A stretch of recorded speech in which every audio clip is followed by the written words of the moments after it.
Good evening. Good evening, viewers. I'm Simon Preston, and welcome to Reggae Boys Commentary. It's an absolute pleasure to have you all again this evening for another edition of Thursday. Yeah, Thursday evening, the day where we all go live. Yeah, I know you guys have been wondering. Yeah, that's me right there. Yes, I really got injured. No, I didn't get injured, but yeah, that is actually me. Yeah, we had to perform something on the pitch, and I was asked to pretend like I got an injury. My good friend Jeremy in here committed a foul, gets the red card, and what can I say? The rest is history. But yes, so Reggae Boys fans, before we go into all of the details for this evening, don't forget to give this video a massive thumbs up. Really, it helps in the algorithm and the comments. It helps in terms of being able to push this channel forward, and it also helps to really grow the channel in a sense. So please give this video a massive thumbs up. One thumbs up, two thumbs up, three thumbs up, four thumbs up. Tell your mom, tell your dad, tell your brother, tell your sister, tell your auntie, tell your uncle, tell your grandma, tell your grandpa, tell your cousins, tell your husband, tell your wife, tell your auntie, tell your uncle, tell your brother, tell your sister, tell your friends, family, workmates, schoolmates, everybody. Alright? Tell them to watch the video and tell them also to like. Okay? So, as promised, Reggae Boys fans, I promised I would do a video regarding the what I think, how would I line up the team for the qualifiers. And I saw a lot of the comments. And before we get into that, you also saw Tactical Boys, two edition of Tactical Boys, where we look back at a performance against Chile in that friendly international, and we looked also at the last time Jamaica played Mexico at the Azteca. So we saw two editions of Tactical Boys. Now, Reggae Boys fans, remember, the decisions, like I said in previous editions of Thursdays, I said to you that the 11 that I was going to be going with would be as realistic as possible. Secondly, I'm like the vice president of the Shamar Nicholson fan club. So for those people that say I'm not a fan of Bowser, I'm not a fan of Bowser, I'm like the vice president of the Shamar Nicholson fan club. I'm one of his biggest fans. I have been one of his biggest fans since he was at Trenchtown. I have been one of his biggest fans even before he was at Boys Town. I knew that this is a player that could have played for one of the more traditional high schools in Jamaica. I knew that this is a player that could have left Boys Town and gone on to a top two, top four team in the Red Stripe Premier League. But he didn't. I knew why that happened. Because it was all building up to where he is today. It was all about getting playing time. It was all about ensuring that he got everything together so that he can make that transition to Europe. And now he's in a league where he can just flourish. He needs games, and that is exactly what he is getting. And like I said, I want him to do this season, and minimum half of next season. And I believe that by doing so, he'll be ready for France. He'll be ready for a championship team in England. He'll be even ready for Germany. That's how good I rate this guy. So, not having Shamar Nicholson in my team, don't let that bother you. Shamar Nicholson quite possibly could break Luton Shelton's all-time leading goal scorer record for Jamaica. I rate him that highly. And let's not forget, September is not for another 9 months. A lot can happen between now and then. The number 9 that I used in my starting 11 could lose form, could lose fitness, could even lose his mind. And guess what? Shamar Nicholson is going to have to be the guy that steps up on that situation. So Shamar Nicholson, like I said at the end of the video, people are going to ask, what about Bobby Reed? What about Shamar Nicholson? What about Deva Orgil? What about so many other core players? Like I said, you have 6, 7 core players that are going to be integral throughout the qualifiers that will not play all 14 games in the campaign. We're going to have to manage the campaign quite well, because if we don't manage the campaign well, what is going to happen is that the wheels are going to fly off. It's as simple as that. So, like I said, this is just how I think you should play. In another 6 months, I might have a different opinion, because we're still in December and we're just having a discussion. I'm not saying tomorrow morning this team have to play or Simon Preston not happy. What I'm saying is that this is what I think. So if you, let me know in the comments below, guys, what other sort of videos you want me to do with my trusty whiteboard. Let me know what other videos you want me to do. Explore the advantages and disadvantages of a 3-5-2 perhaps, or perhaps where could a certain player fit into the team, or anything like that. And I don't want to preempt future videos or anything like that, so you can be mindful of that. But certainly, I personally think throughout the qualifiers, we'll either go 4-3-3, 4-2-3-1, 4-4-2, or 4-4-1-1, or even 4-1-4-1. I don't foresee a 3 at the back, to be honest with you, but it's kind of like the hipster move these days, isn't it? To have 3 ball playing centre halves and just bomb forward, clog the middle, but I guess we can explore that in another video. The thing with the 3-5-2 is you need the players. We need the players that can do the roles. We did have the players during the 2010 World Cup qualifiers. Remember that? We played a 3-4-3 then. Games against Canada, Mexico. Remember? Honduras. But 3 at the back. Yeah. 3 central defenders. We had Tyrone Marshall, we had Ian Pepe Goodison, and I believe the other was Claude Davis, Yeah. Demar Phillips, left wing back. The right wing back soon come to me, but yeah, 3-4-3 is what we utilized. And I like the idea of having flexibility. But like I said before, if you don't have the players, then there's nothing much you can do. And I personally believe that you need to play to your strengths. If you play to your strength, there's no discomfort, there's no disharmony, and you go out there playing your natural game. And you might not hear me give a lot of praise towards the head coach of our national team, but what I will say is that whether you are Brazil or whether you're San Marino, he's pumping you up for every game. I can give him that. Whether you're playing Cayman Islands in the Caribbean or the World Cup champions France, that's a motivator. And he will give you that motivation to run through a brick wall for him. So I'll give him that. So going back regarding the formations and all of that, we can discuss that at another video. Now, other pieces of news that you might have missed during the week. Damien Lowe, it was named in the Egyptian Premier League Team of the Week as his club Al Ittihad Alexandria defeated the Pyramids 2-1 in the Egyptian Premier League.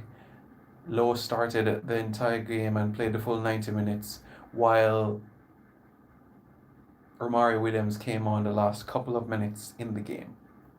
And Romari Williams actually scored midweek in a under-23 reserves friendly, 7-0. Shamar Nicholson also scored midweek. But let me tell you something. Did you guys see Super Sunday, Super Weekend? On the Reggae Girl side, Khadijah Shaw and Tiffany Cameron on the score sheet. And you all saw who the Reggae Boys were on the score sheet, right? Leon Bailey, Shamar Nicholson, Bobby Reed, and a Jamaican-born player in Jamil Matt. Outstanding, isn't it? Now, a lot of you have been wondering, why are we not seeing the general? Well, the general is still recovering from a swollen ankle. To be quite fair, Rebel, he travelled to Saudi Arabia with that swollen ankle and playing the second half in the first game and starting the second game, it aggravated it. And although we have seen him probably once since his return to club duty, the swollen ankle needs time. It needs time to heal. And I'm okay right now with Ravel taking his time to get back into the lineup. You know? I'm happy with that. I have no problems with that whatsoever. Romeo Parks. You all remember Romeo Parks, right? He signed a new deal with Sligo Rovers in the Irish Premier League. He's going to be with them until the summer of 2021, and we'll see what happens after that, if he'll be offered a new deal or if he's going to have to look elsewhere. But the club were analysing his performances at New Mexico United, and they were somewhat impressed, and he's gotten a new deal. Kenarda Forbes, the same Kenarda Forbes that Ricky Chin, formerly of Waterhouse Management, keeps calling me about every single week. Every time this guy gets an assist, every time this guy scores a goal for the Pittsburgh Riverhounds, Ricky Chin is always calling me and telling me about this guy. Well, the fact of the matter is that he's doing well at that level. He's doing well, isn't he? And he's gotten a new contract with the club till 2021, the end of 2021, and the player has the option to extend it a further year to 2022. Great environment, loved by the fans, loved by the management. No problem, stay where you are. It'd be nice to see him at a higher level, I must admit, but he's in an environment where he's comfortable. I don't foresee him getting a call up back to the national team, but long may his good form continue. We all want to see Jamaicans doing well, won't we? And we have to face the reality, Reggae Boys fans.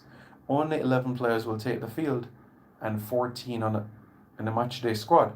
Possibly 16 if we're going to have 5 changes for the World Cup qualifiers. And like I said, we have hundreds of Jamaican footballers across the globe. Not only born here, but born overseas to Jamaican parents and grandparents. And more than half of them will never don in the national colours. But it doesn't mean that you can't keep track of them. And it doesn't mean that you can't keep tabs of them. It doesn't mean you can't watch their games. It doesn't mean you can't cheer or be happy or celebrate when they score a goal. Yeah. I was delighted to see Danny Simpson lift the trophy with West Morgan in the 2016 English Premier League. I was delighted to see... I said Danny Simpson, didn't I? Yeah, alongside Danny, looking at the other teams, I was happy to see Reece Charles Cook in the Arsenal Academy. I was happy to see Nigel Nita in the Arsenal Academy. Yeah, I was happy to see Dujon Sterling at the Chelsea Academy. I was happy to see Lewis Baker come through at Chelsea. I was happy to see Tottenham Hotspur, Sterling, come through the academy there at Tottenham. You know what I'm saying? Liverpool, Andre Wisdom. So you can still keep an eye on those individuals as it relates to Jamaican-born players. Francina Francis at Watford. We've spoken about Jamil Matt time and time again. I think Ricky Sappleton was born here when he was at Leicester. Yeah, played a game for Leicester and went out on loan to the conference and stuff like that. So yeah, Darren Stevenson, I think, was born here as well. So yeah, it doesn't mean that you can't keep abreast about how other Jamaican individuals are doing across the globe. You never know. One might just bang in the goals, find form. You never know what can happen. All right, let's look at the comments and see what you guys are saying. DJ Sean Johnson says, first one. Okay, big up. Javon plays. Any idea where Speedy Williams will be going? Nope. No idea where Speedy will be going, but the club is quite grateful for his services the past couple of years. For sure. Good evening, boss. You need to tell me what's going on with the Junior Flemings. I'm asking you for a minute. I can't get any info. Well, like I've said on previous editions on Thursday, Junior Flemings is analyzing his options, not only in North America, but in Europe as well. Wayne Carnegie. Simon, keep up the good work. I love your passion for the Reggae Boys, regardless of them win, lose, or draw. Thank you very much, Mr. Carnegie. I appreciate it, and thank you very much for watching all of my videos. Demi Hunt says, Wagwan fam. I'm good. J. Ross, Jeff should hire you to work with Tapo when the qualifiers come around. However, we all know they are not capable of that kind of foresight. Thank you for your kind words, sir. Ghana Forever, Championship in England, really youth, SMH. Now, I don't think I'm old. I do have a couple of gray hairs, but I wouldn't necessarily call myself old. I think SMH stands for shake my head. I'm being straightforward with you, boss. Everything that comes out of my mouth is either factual or truth, and both of them means the exact same thing. Listen, for Shamar to go to England, it's going to take either a lot of dough, or for the next 6 months we continue what we're doing in the FIFA rankings. So that's why I say at this point in time, if Shamar Nicholson were to sign for a Premier League team, it would have to eclipse of a transfer fee in the region of above £30 million. And right now he's not worthy of that kind of figure, if you ask me. I think he's valued around close to 1/3 of that. I could see a team snatching him up for 5-8 million, but not 30 million. Melvin Levy says, Simon, I love what you're doing. Keep it up. Thank you very much, Melvin. Shane Myrie, which club Martin Davis link with? That is Brentford. Shamar Nicholson versus Dunkins Nazon, Belgium. Thoughts? Big game, you know. Including Aaron's over Reed makes no sense. Okay. Well, like I said, the lineup that I put regarding Aaron's was strictly for home games, and in this occasion, it's strictly for the Mexico game. And by analyzing the strength and weakness of every single player in the squad, that's why I went with Aaron's. As it relates to Bobby Reed is a G. Everybody knows that. And Bobby Reed will be an asset for us during the World Cup qualifiers. Because he's not in my starting 11 for the first game doesn't mean he's not going to be in my starting 11 for the other 13 games in the qualifiers. And like I've explained in previous videos as well, like you saw in that video, Bobby has a role in this team, Deva Orgil has a role in this team, and Rolanda Aarons will eventually have a role in this team once he is called up. They will all start at some point. We know what Bobby has been doing. We saw that rocket against Liverpool, I know. I saw it with my own 2 eyes too.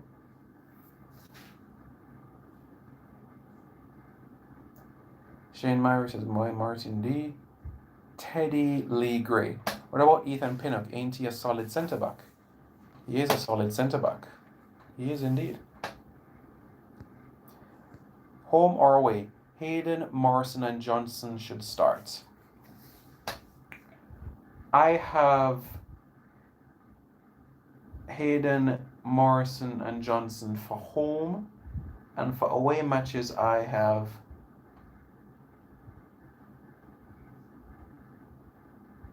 so for away matches, I had Ravel and Hayden. But Johnson will certainly have a role to play. So I can agree with you there as another option. The reason why I went with Hector in that deeper position away from home with Hayden is because of the physical imposing presence that both players will carry, especially in a region where they're going to bombard us in the box, set pieces, and they're going to go along in certain occasions.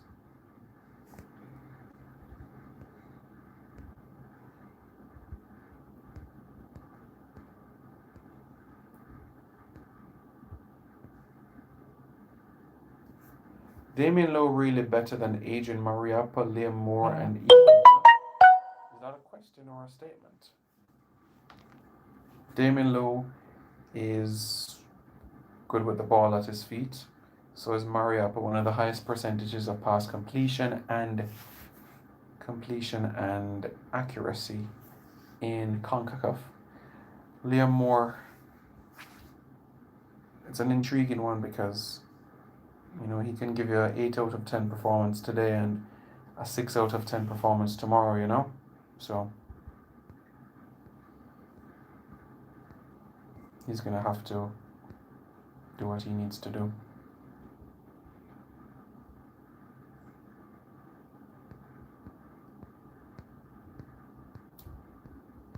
What else is saying? Simon, has the JFF made contact with Reece Oxford and Nathan Ferguson? No to Ferguson, and where Reece Oxford, I believe his grand uncle Neville Oxford passed on the communication details to the JFF, but in terms of official reaching out towards the player, I don't think that process has started.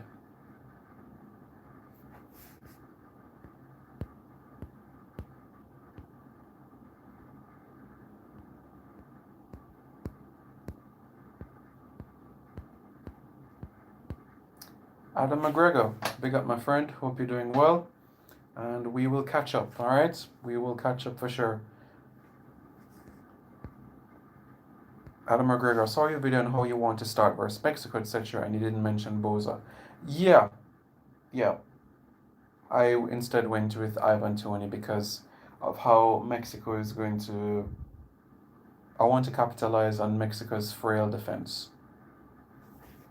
And you have to give Shamar Nicholson at this point in time 3 shots to score, while based according to Squawka, you give Ivan Toney right now 1.9 chances he'll score 1 goal. So every 1.9 chances that you give Ivan Toney, he puts in the back of the net. And 3.1 chances you give Shamar Nicholson and he puts it in the net. And how do you win a game of football? You score goals, don't you? Mason Holgate's a good pickup, but he might be waiting for a 3 Lions call-up. That's exactly what he's doing. Simon, this is my first time here. We need Hayden and the next number 6, bro. That midfield is important. Yes, Ramon, thank you very much for joining. Don't forget to subscribe to Reggae Boys Commentary as well. My deepest concern for the national team is holding midfield. That's my deepest concern. And if you look at previous World Cup qualifying cycles, we've done well in that department. We've had individuals that done that job. 98 and 2002 qualifiers, remember we had Fitzroy Simpson, we even had Jamie Lawrence as an energy player in the 2002 campaign. 2006, Jamie Lawrence was around as well. 2010, 2014, 2018, you start introducing the Rudolph Austins, the Richard Langleys, Marvin Elliott, Javon Watson. I just feel that we need some steel, iron, and somebody that can protect the quartet at the back. That's desperately needed. You always keep me informed with JFF. I've been a subscriber even before you had less than 50 subscribers. Okay, thank you, Mr. Special Edition. Dwight Stewart. Leon is really looking up. He's world class. He can play anywhere. Your thoughts? I've been here from you have up a few jerseys on the wall. Thanks, Dwight. Yeah, Leon can play on the left and on the right, but if you ask what is his best position, he loves that left foot, he loves that right foot. It's nice to see that ball leave his left foot, to be honest with you. He likes the opportunity of starting on the right and be able to cut in onto his left foot.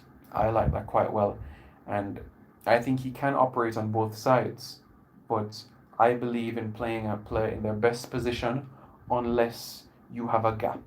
So we saw recently with the situation in Saudi Arabia, we only had one centre-back, Damien Lowe, before the game. Hector couldn't play the first game, as you know, for obvious reasons. Well, he didn't start the first game. So we had our good friend there, Kevin Lambert, Pepe, starting. He did a job, and that's it. I don't mind if somebody do a job for a game, a 45 minutes, just to fill the void. But I don't want it to be done consistently. Damien Lowe is a centre half. He's supposed to play at centre half, not holding midfield. Mariappa is a centre half, but he can do a job at right back. But his best position is centre half. Yeah? I don't know why we're trying. To me, I don't think right back is the best position for Alvas Powell, but I guess that's a conversation for another day.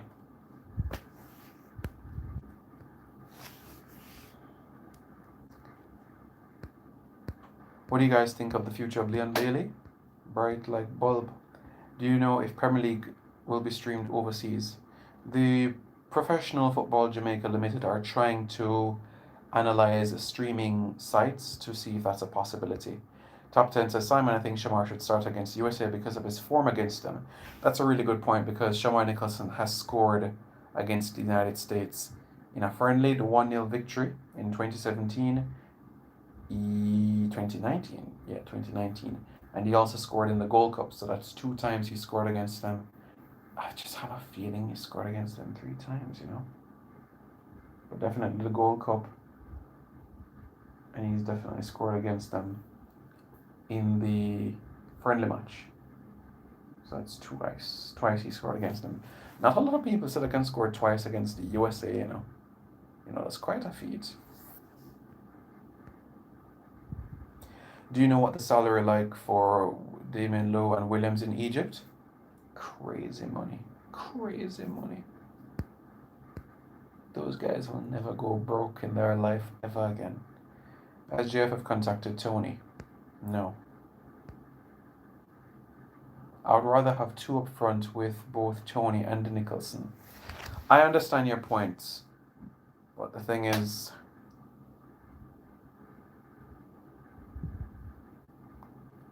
they're going to bump into each other.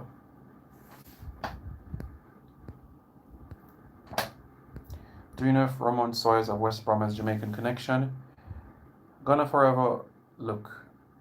You're a person that watches football. By your title, Gunners Forever, that means you're an Arsenal fan.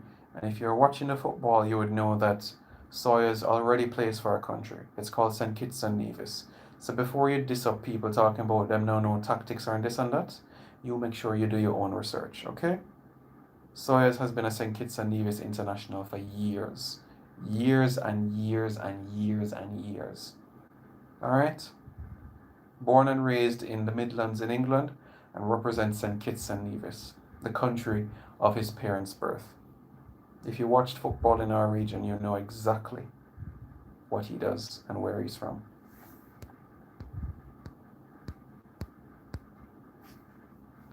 Devon Porter, look who's dropped in. As much as you all not going to like this, but if we don't get Hayden, I'm sorry to say we have to go back to Rudy Austin. Wow.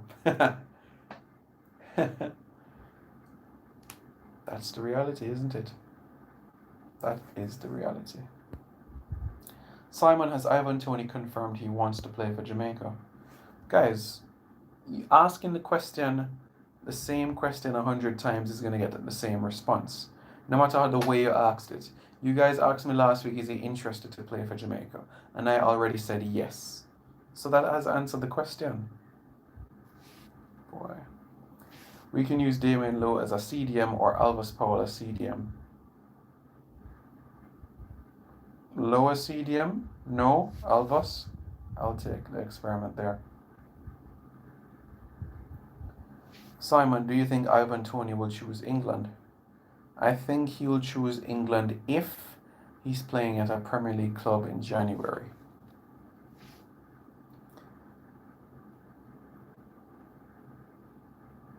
Yep, Ibrox Palmer, you're right. Twice in a year. Gold Cup 2019 and the Friendly International as well.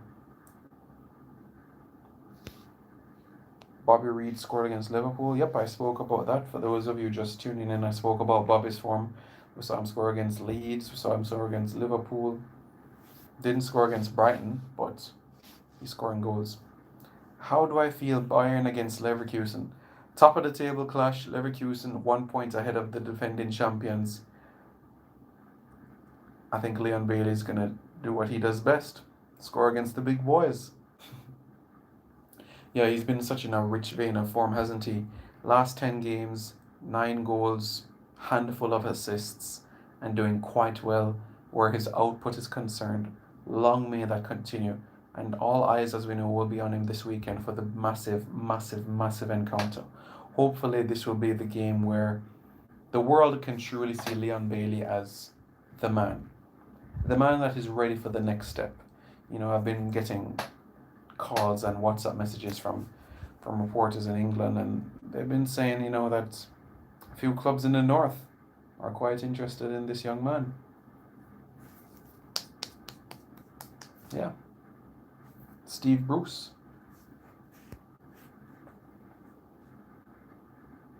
Who is getting more in terms of salary, Lowe or Williams? Lowe. Do you think Leon is top 10 winger in the world? Top 10 winger. I wouldn't call him a winger. I would just say he's like a wide forward. I wouldn't call him a winger.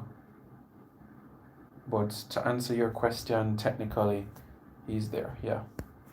Has Andre Gray finally gotten his passport? No, he doesn't. Which EPL side would you want to see Leon go? Which side would I want him to go? I personally would want him to go to either one of two places. Everton or Newcastle United. Why? One, he's going to get games. Two, he's going to be in an environment where you're going to get close to your best out of him. Three, if he has an off day, he's not going to be bombarded by the English press, English media, coaches, reporters, writers about his performance. England is a different world compared to Germany. He's going to be scrolling through his WhatsApp, scrolling through his Instagram, scrolling through his Twitter, and seeing messages from fans all over the time, and seeing people just being wagonists. They're going to say, I love you, Leon Bailey, today, and tomorrow morning they're going to say, get out of this club. That's what would happen if he goes to one of the top 6 teams in the league. But going to Everton, Newcastle, I don't foresee that at all. Porter is I'm having dialogue with Tony, just waiting on his decision. He's trying to concentrate on the season, looking to score 25 goals. And I think that he will score 25 goals. Leon under Ancelotti would be, you're right, Mr. Campbell. Who would be Hayden backup DM if we don't get him? Michael Hector. Siobhan Givens. He needs to be playing Champions League. Yeah, we know. But you also know in life that nothing happens before it's time. Andy McNally says, big up Simon. And I say, big up. I would never leave Leverkusen for Newcastle. I'd rather Everton or Leicester City. Well, that's your preference. But guess what? A player doesn't really have the preference on where he wants to go. That's the reality of the situation. I would love to play for Manchester United, but guess what? In my entire life, the only trial that I have been offered is Doncaster Rovers in League One. And that's because I know the head coach, manager, in Darren Moore. That's the only trial I've gotten in my entire life. But my dream is Manchester United, the land of my roots. But it's a team from South Yorkshire that wanted me on trial. Yeah. Wow, heard you say that Williams is getting around 10,000 USD and Lowe is getting more. That's some crazy cash. Both of them are getting some good money, that's for sure. Lambert over Hector.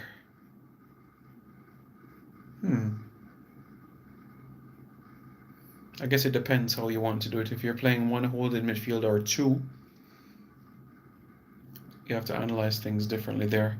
Why isn't Andre Blake in Europe? The economy is all about demand and supply. Demand and supply. Demand, supply. Demand, supply. So, Reggae Boys fans, I hope you've been able to grasp everything that I've said this evening and been able to understand different points that I've raised from this topic area. I know that I speak the truth and nothing but the truth. And you know me as a credible individual as well. I could have taken out this whiteboard and said, oh, Damari Gray. Oh, Mason Holgate. Oh, Ethan Laird. Dimitri Mitchell. Dishon Bernard. Damani Mello. I could have gone, but I'm realistic with the names of who we're close to, who we've contacted, who is close to a passport, and who already have passports. Okay. Who is the highest paid Jamaican player? Right now, that's Leon Bailey. Bobby Reid is perhaps a close second at £33,000 a week. Yeah. My Gold Cup 11. All right, I'll work on that for another video. I'll give that some consideration for sure. All right, Reggae Boys fans, I appreciate you tuning in this evening to Reggae Boys commentary each and every Thursday. Thank you very, very much. As I said, we're this close to the to 7,000 subscribers. This close to 7,000 subscribers. So please like the video, please comment, share, subscribe, so that we can continue getting to 7,000 before the end of the year. Please, I'd appreciate your support where this is concerned. I really, really would. We're really close. Really, really close. And we're going to need your help to get there. Okay, Reggae Boys fans, it's important that we get there. It really, really is. Yeah? And roll on 2021. Gold Cup, World Cup qualifying. Let's bring on this busy year. Yeah? Let's bring it on. Thank you very much, Coach's Desk. I appreciate it. Yeah, Coach's Desk, what you could do is send me an email, or send me an email at reggaeboyscommentary@gmail.com, or send me a private message on Instagram, simon.preston, over there. All right? Yes, Alan McGregor is preempting me. So I'm going to head over to Instagram Live right now to go live over there to the Instagram Massive and catch up with them. All right, guys? So I'm going to head over to Instagram right now. So follow me on Twitter at SimyP93 and follow me now on Instagram, simon.preston. All right, guys? Stay tuned. And we're going to head over there. Okay? We're going to head over there. And regarding Shaniel Thomas, let's just say that there's a club in Czech Republic that want him on trial. Cool. Take care.